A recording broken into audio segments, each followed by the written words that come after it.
ఓం మహాగణాధిపతయే నమః. ఓం గురుభ్యో నమః. ఓం శ్రీమాత్రే నమః. అరుణాం కరుణాతరంగితాక్షీం ధృతపాశాంకుశపుష్పబాణచాపాం అనిమాదిభిరావృతాం మయూకైః అహమిత్యేవ విభావయే భవానీం. శ్రీమాత్రే నమః. ప్రేక్షకులకి ఆ లలితాంబిక అమ్మవారి యొక్క అనుగ్రహం పరిపూర్ణంగా కలగాలని మనస్ఫూర్తిగా కోరుకుంటూ మనం ఈరోజు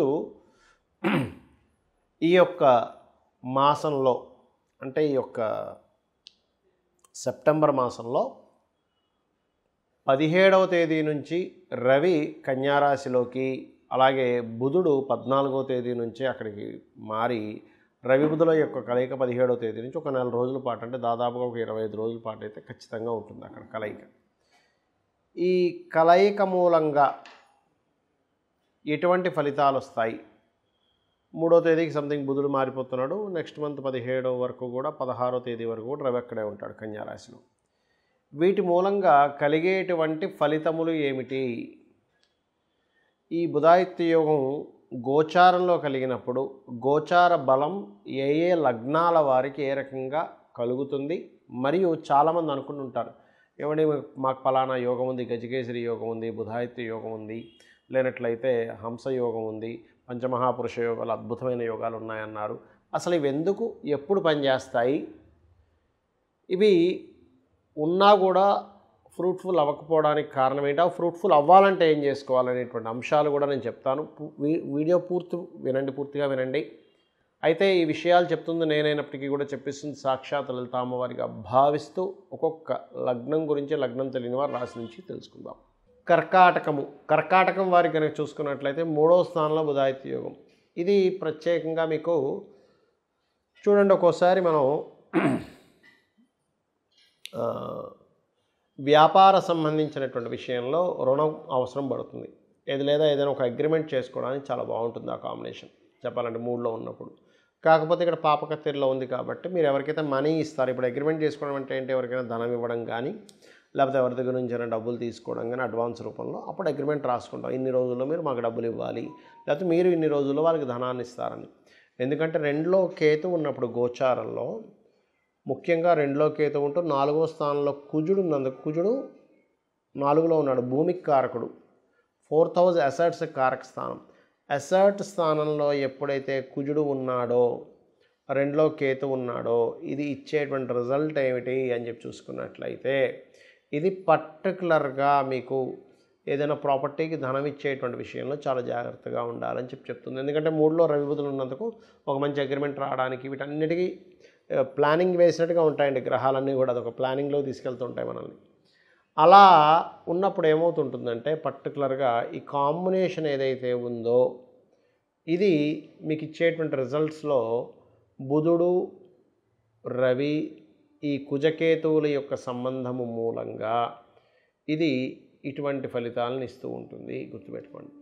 కాబట్టి మీరు ధనాన్ని ఎవరికైనా ఇచ్చేటప్పుడు కానీ ఏదైనా ప్రాపర్టీ తీసుకునే జాగ్రత్తగా ఉంటూ, మరియు కుజకేతు గ్రహాల దగ్గర దీపారాధన చేసుకున్నట్లయితే మీ యొక్క ధైర్యం ఏదైతే మీరు ధైర్యం డేర్ చేస్తారో ఆ డేర్ చేసేటువంటి విషయం ఫ్రూట్ఫుల్ అవుతుంది. మనం ఏదైనా ఒక ప్రయత్నం చేస్తున్నాం, డేర్ చేస్తున్నా, ఫ్రూట్ఫుల్ అవ్వాలనుకుంటాంగా అలా.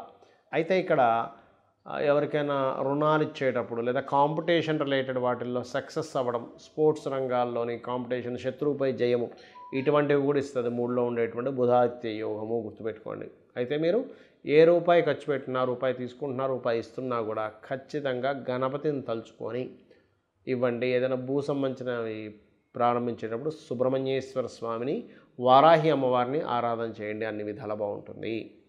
చూడండి, మనకి ఎలాగైతే ఇప్పుడు మనం ఎండింగ్లో ఒక మాట చెప్పాను నేను మీకు, ఈ బుధుడు, రవి, బుధాదిత్య యోగం మీకు బాగా పరిపూర్ణంగా మీ యొక్క ఆ యొక్క ఫలితాలు మీకు రావాలి అంటే కుజ కేతు గ్రహాల దగ్గర దీపారాధన చేయండి. స్ట్రక్కింగ్ యోగాలో ఉంది కాబట్టి అప్పుడు ఇంకా బాగా ఫలితాలు వస్తాయని చెప్పాను. అలాగే ప్రతి ఒక్కరికి కూడా వాళ్ళ యొక్క జన్మజాతకంలో ఏ జ్యోతిష్కుడి దగ్గరికి వెళ్ళినా, అబ్బా మీకు ఫలానా యోగం ఉంది, బుధాదిత్య యోగం ఉంది, గజకేసరి యోగం ఉందండి, పంచమహాపురుష యోగాల్లో ఉన్నాయి, 4 గ్రహాలు ఉచ్చస్థానంలో ఉన్నాయి, 3 గ్రహాలు అద్భుతంగా నీచంలో ఉంటే ఇంకా మంచి పట్టుదల ఎక్కువ ఉంటుంది, ఇవన్నీ చెప్తూ ఉంటారు. మనం కూడా చాలా ఆనందపడిపోతుంటాం. కానీ కాలం గడుస్తున్న కొద్దీ మనకేమీ ఆ ఫలితాలు కనబడవు. దీనికి కారణం ఏమిటి? అంటే జ్యోతిష్ శాస్త్రంలో చెప్పిన అంశాలు నేను మీకు చెప్తున్నా, ఇప్పుడు షేర్ చేసుకుంటున్నాను. ఒకటి, పాయింట్ నెంబర్ 1, మీకు ఏదైతే యోగం ఉందో ఆ యోగానికి సంబంధించిన విషయంలో మీరు ప్రయత్నం చేయట్లేదు. అంటే ఎలాగా?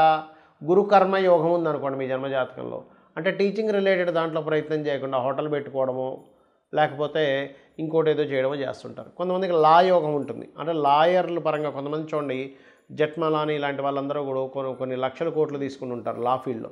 అంటే ఆయనకి దాంట్లో ఉంది, ఆయన హోటల్ పెట్టుంటే నష్టపోయేవాడు. అలా ఏంటంటే మీకు అసలు ఆ యోగం ఏ ప్రొఫెషన్గా ధనయోగం ఇస్తుంది, లేకపోతే ఎందులోకి వెళ్తే మీకు గుర్తింపునిస్తుంది. ఇక్కడ ఏమిటంటే ఒకటి మనకి ధనము, గుర్తింపు, మోక్షము, ధర్మార్థ కామ్య మోక్షాల్లో ఏమిస్తుంది అసలు మీకు? అది అర్థమిస్తుందా? ధర్మంగా బ్రతుకుతున్నాడని ఒక పేరు ఇస్తుందా? కామ్యం మీ కోరిక నెరవేరేలా చేస్తుందా? మోక్షాన్ని ఇస్తుందా? మోక్షం ఇవ్వడం కూడా చాలా గొప్పది అన్నిటికంటే కూడా. కాబట్టి ఇక్కడ మనం ఏంటంటే ఒక యోగం ఉంది, ఉన్నప్పుడు అది ఎలా ఉందో తెలుసుకోగలగాలి. అది అసలు మన జీవితంలో వస్తుందా లేదా? బుధాదిత్య యోగం ఉందండి, కానీ ఆయనకి మహాదశ, బుధ మహద్దశ కానీ రవి మహద్దశ కానీ 90 ఏళ్ళ దాకా లేదనుకోండి, అప్పుడు పరిస్థితి ఏమిటి? ఏమైనా అంతర్దశలు వస్తాయి కదా. అసలు మహాదశ కనుక మీకు చిన్నప్పుడు అయిపోయినా ఎప్పుడో 80-90 ఏళ్ళకి వచ్చినా అది మీకు వేస్ట్. ఎందుకంటున్నానంటే ఆ మహాదశ రానిదే మీకు దాని ఫలితం రాదు. పాయింట్ నెంబర్ 1 గుర్తుపెట్టుకోండి. రెండవది, ఆ మహాదశ ఉంది, దానికి సంబంధించిన పని చేస్తున్నారా లేదా నేను మొదట్లో చెప్పినట్టుగా, అది ముఖ్యంగా గుర్తుపెట్టుకోవాలి. అంటే ఏమిటి? బుధాదిత్య యోగం ఉందండి, కానీ నేను గవర్నమెంట్ జాబ్ ట్రై చేయట్లేదు. ఎందుకు వస్తుంది మీకు గవర్నమెంట్ జాబ్? అది కర్మకారకుడు సంబంధం కలిగి ఉండి ధనయోగాన్ని ఇచ్చే దాంట్లో బుధాదిత్య యోగం ఉంటే అప్పుడు మీకు గవర్నమెంట్ జాబ్ వస్తుంది. ఆ గవర్నమెంట్ జాబ్ కూడా ఆ బుధాదిత్య యోగం ఎక్కడెక్కడ ఉండాలి ఎవరికైనా ఉంటే? మేషంలో కానీ, మిథునంలో కానీ, సింహంలో కానీ, కన్యలో కానీ ఉండాలి. ఈ 4 ప్లేసుల్లోనే బుధాదిత్య యోగం బ్రహ్మాండంగా పనిచేస్తుంది. వేరే దగ్గర చాలా స్వల్పంగా పనిచేస్తుంది, పెద్దగా పనిచేయదు అక్కడ. ఇది గుర్తుపెట్టుకోవాలి. అలాగే మరొక విషయం ఏంటంటే ఇక్కడ ఆ యొక్క యోగము పాపకర్తెరలో ఉందా, శుభకర్తెరలో ఉందా? ఇప్పుడు చూడండి, మనకి గోచారంలో ఇప్పుడు మనం చెప్పుకున్నాం ఏమండి, రవి బుధులు చక్కగా కన్యారాశిలో ఉన్నారు, కానీ అటు ఇటు కుజుడు కేతు ఉన్నాడు అన్నాం. అంటే ఏమిటి? మనకు అక్కడ ఉన్నట్టే ఉంటుంది, కానీ తాళం వేసినట్టుగా ఉంటుంది. బాగా నాణాలు, ధనము, గోల్డ్ అన్నీ ఉన్నాయండి, కానీ పెద్ద తాళం వేసింది, అది ఎరగొట్టడం సాధ్యం కావట్లేదండి. అలా ఉంటుంది పరిస్థితి. అంటే మా తాతగారు ఆస్తుందండి, కానీ ఆ తాతగారు ఆస్తి కబ్జాలో ఉందండి, అది అమ్ముకోవడానికి లేదండి, ఆడెవడు కొనట్లేదండి, అలా ఉంటుంది పరిస్థితి. కాబట్టి అలాంటి సిచ్యువేషన్స్లో మీకు ఆ యొక్క విషయంలో మంచి ఫలితాలు రావాలి అంటే మీరు చేయవలసింది ఏమిటి అంటే క్లియర్గా ఆ బుధాదిత్య యోగ సంబంధించినటువంటి విషయాన్ని, బుధాదిత్య యోగం కానివ్వండి, ఏ యోగమైనా, ఒక యోగం ఉందంటే అటు ఇటు ఏ గ్రహాలు కలిసి ఉన్నాయి, లేకపోతే దాంతో ఏదైనా పాపగ్రహం కలిసిందో చూసుకొని ఆ గ్రహానికి సంబంధించిన దానం ఇవ్వడం, ఆ గ్రహానికి దీపారాధన చేయడం చేయాలి. ఇప్పుడు రెండు గ్రహాలు ఉంటాయి, ఒక్కొక్కసారి రవి శని ఉంటాడు మధ్యలో, అది పాపకర్తెర యోగం. అలాగే కుజుడు కేతువు, కుజుడు రవి, కుజుడు శని, లేకపోతే కుజుడు రాహువు, ఇలా 2 గ్రహాలు అటు ఇటు ఉంటాయి. అప్పుడు ఏమవుతుంది? అది స్ట్రక్ అయిపోయింది. ఒక ట్రాఫిక్లో మనం వెళ్ళేటప్పుడు ఎంత మంచి కారు, అందులో ఫ్యూల్ ఉంది, మనం నడిపే స్తోమత ఉంది, లేదా మంచి డ్రైవర్ ఉన్నాడు, కానీ ముందు కొన్ని కార్లు స్ట్రక్ అయిపోయి, వెనక్కి కొన్ని కార్లు స్ట్రక్ అయిపోయి ఇరుక్కుపోతే మనం అవి కదిలే వరకు కదలలేము, ఆ కారు దిగలేము, అక్కడ ఇంకొక ఆప్షన్ లేదు అక్కడ మనకి. అలాగే బ్లాక్డ్ అంటారు దాన్ని, అంటే యోగం ఉంది బ్లాక్డ్, భాగ్యచక్ర అని కూడా అంటారు. అంటే మీకు యోగం ఉంది కానీ బ్లాక్ అయిపోయింది. ఆ బ్లాక్డ్, ఆ భాగ్యం ఆ గ్రహాల యొక్క కలయిక వల్ల ఇచ్చేటువంటిది. అలా ఇది ఏం చేస్తుందంటే ఈ బుధాదిత్య యోగం దేశకాల పరిస్థితులకు కూడా చూపిస్తుందండి గోచారం ఎప్పుడు కూడా. అంటే మనం చెప్పుకున్నాం గతంలో ఏమంటే ఈ సంవత్సరపు రాజు రవి అయ్యాడు, అక్కడ కేతు సంచారం జరుగుతుంది, ఇప్పుడు ఈ రాజు కూడా పాపకర్తెరలో ఉంటున్నాడు. అంటే ఏమిటి? వెరీ క్లియర్లీ ఈ రాజకీయ నాయకులకి వాళ్ళకి ఎక్కడో స్ట్రక్కింగ్ అయిపోయిన యోగం కూడా ఒకవైపు ఇస్తూ, ఇంకొక వైపు భూతత్వ రాశుల్లో రవి బుధులు ఉన్నారు కాబట్టి ఇప్పటి వరకు మనకి మొత్తం స్ట్రక్ అయిపోయి రియల్ ఎస్టేట్లో ముఖ్యంగా భూములకు సంబంధించిన విషయంలో ఆగిపోయినవి కొంచెం మూమెంట్ వచ్చే టైం నడుస్తుంది, గుర్తుపెట్టుకోండి. కాబట్టి మీరు చేయవలసింది ఏంటంటే మీ జన్మజాతకంలో ఈ బుధుడు, ఆదిత్యుడు, లేకపోతే ఇంకే మంచి గ్రహాల కాంబినేషన్ ఉన్నా, కొంతమంది చూడండి శుక్రుడు ఉచ్చస్థానంలో ఉన్నాడండి మీనంలో, కానీ ఏమవుతుంది మేషంలోని కుంభంలోనే 2 పాపగ్రహాలు పడి ఉంటాయి. లేదండి శని ఉచ్చస్థితిలో ఉన్నాడు తులలో, కానీ ఏమవుతుంది కన్యలోని వృశ్చికంలో 2 పాపగ్రహాలు ఉంటాయి. లేదా గురువు కర్కాటకంలో ఉన్నాడండి, అమోహం అద్భుతంగా సాగాలి, మరి ఏమిటి ఇలా ఉన్నాడంటే ఆ 2 పాపగ్రహాలు ఉంటాయి అటు ఇటు. లేదా మరో పాపగ్రహం కలిసినప్పుడు ఆ పాపగ్రహం నీచభంగ రాజయోగాన్ని చెందుతుంది.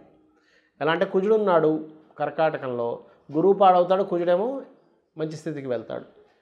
అలా ఏంటంటే ఇప్పుడు ఇద్దరు వ్యక్తులు రూమ్లో ఉన్నారు. ఒక వ్యక్తి బాగా తాగుబోతూ, ఇంకో వ్యక్తి చాలా చక్కగా అన్ని జ్ఞానం పొందినవాడు.